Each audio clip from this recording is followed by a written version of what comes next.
국민 여러분, 안녕하십니까? 여기는 대한민국 대표 정치 전문 플랫폼 한국정치TV입니다.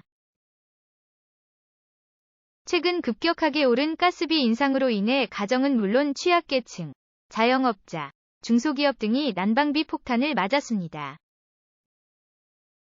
이런 난방비 폭탄 논란과 관련해서 주호영 국민의힘 원내대표는 포퓰리즘으로 인한 난방비 폭탄의 대가를 우리가 치른다고 하소연했습니다. 국내 언론 매체들이 보도한 내용을 종합하면 주호영 원내대표는 1월 26일 CBS 라디오 김현정의 뉴스쇼에 출연했습니다. 이 자리에서 주호영 원내대표는 요금을 조금 올리면 사용량이 줄어드는 기량작용이 있어야 한다고 말했습니다. 그러면서 지난 정권이 인기 영합정책을 펴느라 요금 인상에 손을 놓고 있다가 이런 결과가 왔다고 설명했습니다. 주호영 원내대표는 2020년 말부터 1년 사이에 LNG 값이 3배 정도 급등했다고 지적했습니다. 이어서 그런데 2020년 7월에 오히려 지난 정권에서 가스요금을 11.2%나 인하를 했다. 어느 정도 시장 원리에 따라 현실화해야 하는데 라고 말했습니다. 그러면서 이러다 보니 가스요금 폭탄을 맞았지만 정작 가스공사는 지난해에 무려 8조 8천억 원이나 손실이 났다고 털어놓았습니다. 이어서 3에서 4배 더 많이 나온 데도 있어서 지금 대책을 고심하고 있다. 곧 당정 정책협의를 열어서 이 문제에 대한 해법을 찾으려고 한다고 밝혔습니다. 그러면서 1분기에는 요금 인상이 없는데 2분기부터는 가스요금 인상이 불가피하다고 했습니다. 그리고 가스공사 적자가 1년에 10조 원 가까이 되는 걸 그냥 둘 수도 없다고 고백했습니다.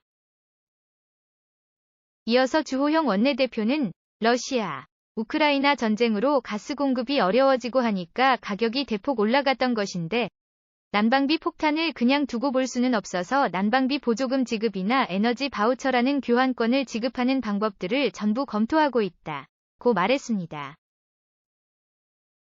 또 우선 취약계층부터 하는 것은 당연한 것인데 어느 것이 가장 효과적이고 한정된 재원을 가지고 잘할 수 있을지 당정협의나 전문가의 의견을 듣고 방향을 잡을 것이라고 했습니다.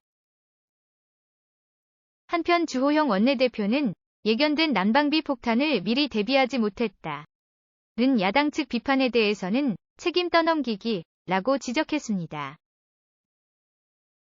주호영 원내대표는 코로나 대책을 이유로 국가 부채나 재정을 많이 늘리고 지난 5년간 문재인 정권 동안에 무려 국가 빚을 400조 원이나 늘렸지 않나고 지적했습니다.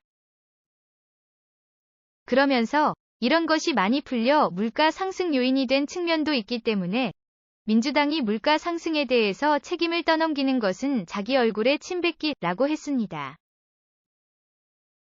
그리고 그 부담을 지금 이번 우리 정권이 모두 떠맡아서 인상을 안 하면 공기업이 적자에 허덕여서 경영이 안 된다고 밝혔습니다. 이어서 그러다 보니 전기요금을 인상을 부담을 다 떠안아야 하는 이렇게 좀 억울한 입장이라고 했습니다. 지금까지 대한민국 대표 정치 전문 플랫폼 한국정치TV였습니다.